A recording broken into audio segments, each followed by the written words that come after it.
Hi guys, in this video we'll be looking at how to come up with ideas for your essays. Now, some people really struggle with this area, but I want you to think, what would it feel like if you could just come up with ideas easily and automatically? How much easier would it be for you to write your essays if the ideas were not a problem for you? Because by the end of the video, that is how you should be. I'm going to give you 2 ways to focus on how to come up with ideas, short-term strategies that you can use in the exam, and also long-term strategies. We'll start though by having a look at some guidelines for your ideas. Firstly, remember you actually only need 2 or 3 ideas per essay. You need 1 main idea for your 2 body paragraphs, and you might need a second idea for a second topic sentence to develop a paragraph even more. But generally 2 or 3 is enough. Secondly, you need to remember that you're going to have to back up your idea with reasons and examples. So don't choose an idea where you can't think of any examples to back it up. Also, try and avoid ideas that are too complex, because they can often be difficult to explain. And also, check that your ideas actually answer the question.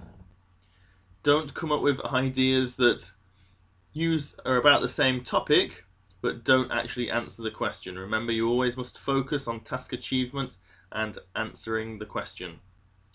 And this is a really good point for us because your ideas do not have to be original. That means you don't have to be the first person to have thought of that idea. You can use ideas that you've heard or read about elsewhere. So they don't have to be new ideas. And they certainly don't have to be entertaining. You're not trying to make the examiner laugh or anything like that. So standard ideas are absolutely fine. This is not a university essay. The quality of your ideas is just simply not important. So your overall long-term strategy should be that you form your ideas and opinions before you actually go into the IELTS test. We know what the topics are going to be, and all of the topics regularly come up in the news. So don't wait until the exam to start coming up with ideas and opinions. Think about the IELTS topics regularly. Use any few minutes you have that are spare. If you're waiting for a bus, if you're in a taxi, if you're standing in a queue somewhere, use that time to read the news or listen to news articles and start to formulate your own opinions about those news articles. So in that way, you're already preparing yourself for the IELTS questions. So read the news and think, what's good about this? What's bad about this? How could the government improve this situation? What would happen if X, Y, Z? So start to throw ideas around in your head. A few great places to start doing this are the following websites, and I use these often and recommend them to students. And the first one is breakingnewsenglish.com. Now, they have lots of articles that are graded, so they have different levels of articles. So you can choose sort of an intermediate level, or you can go right for the highest level. But they all deal with the news and they have discussion questions with them. So that forces you to think about the articles. There's also some great phrase matching exercises and vocabulary matching, which are really useful as well. So have a look there. That's definitely one place to start. As to is newsinlevels.com. Again, this is really good because if the actual news, if the real newspapers are a little too difficult for you to read, then you can find slightly lower level versions of it at newsinlevels.com. So those are two great resources. And however, if your English is really good, if you're very confident and used to reading English news, then bbc.com is a great place. Really well written articles, pick up lots of collocations and high level vocabulary there, as well as the independent.co.uk and the times.co.uk. Remember, the BBC also has a learning English section as well, and that explains lots of different vocabulary that's in the news as well, and that's very handy too. So there's no excuses. Any spare time you have, you should be reading through these sorts of materials and asking yourself questions about these articles so that you are forming your opinions ahead of time. However, if a topic comes up in the exam that you haven't read about, then there are a couple of techniques that you can use to generate some ideas. The first and easiest technique is what I like to call the coffee shop conversation technique. And all you have to do with this is imagine you're in a coffee shop with a friend of yours and you both read the question. What would you say to each other about the question? What basic obvious points would you make?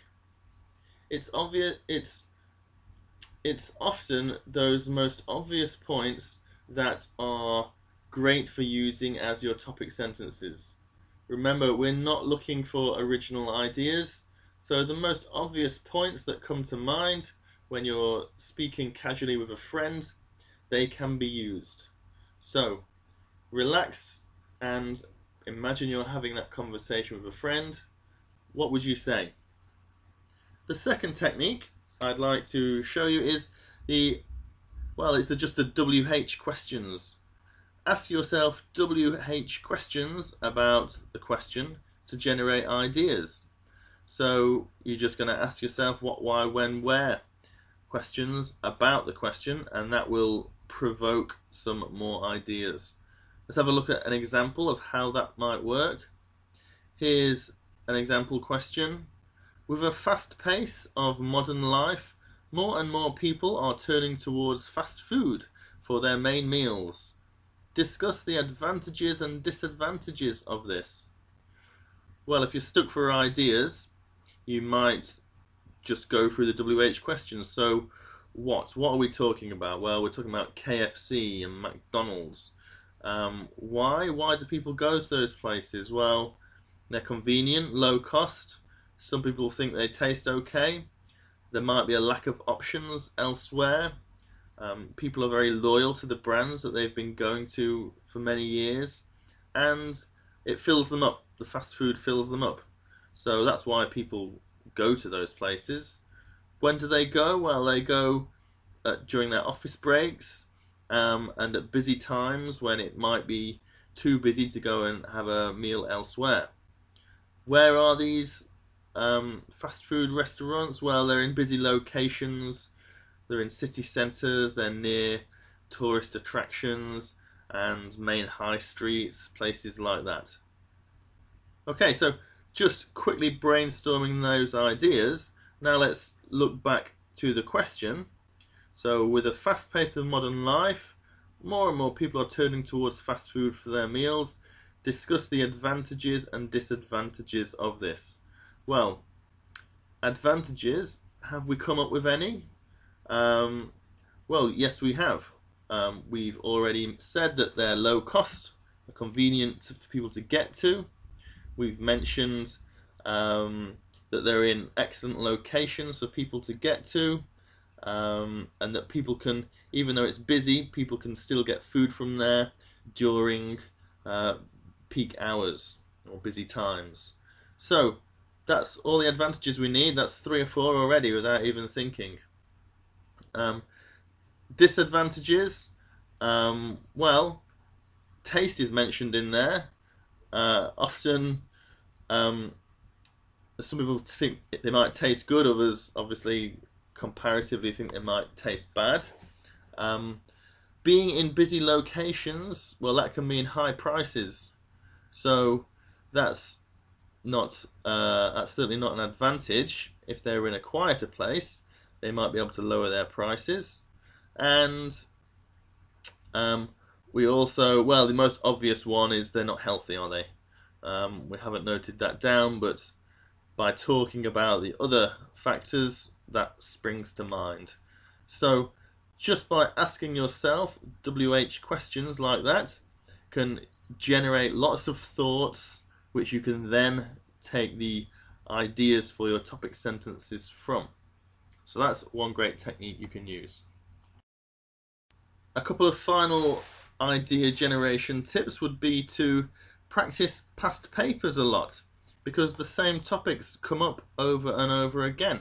So, you know, that's just one obvious thing that you should be doing. Also, practice answering the IELTS speaking part 2 questions, as these topic areas often overlap with the writing topics. So, you know, you're doubling the worth of your revision time. And finally, focus your reading around the most common IELTS topics. We've already mentioned news articles, and they are great because they do cover most of the IELTS topics that you're going to come up against. So focus your reading around the most common IELTS topics. Let's just quickly remind ourselves what they are. And there they are. I'm sure you can read those through to yourself if needs be. So there we have it. Remember, your ideas do not have to be original. They do not have to be entertaining. Before the exam, you should be reading around the topics to generate general opinions about issues in the news. And in the exam, you've got those two techniques, the coffee shop technique and the WH question technique, that you can use.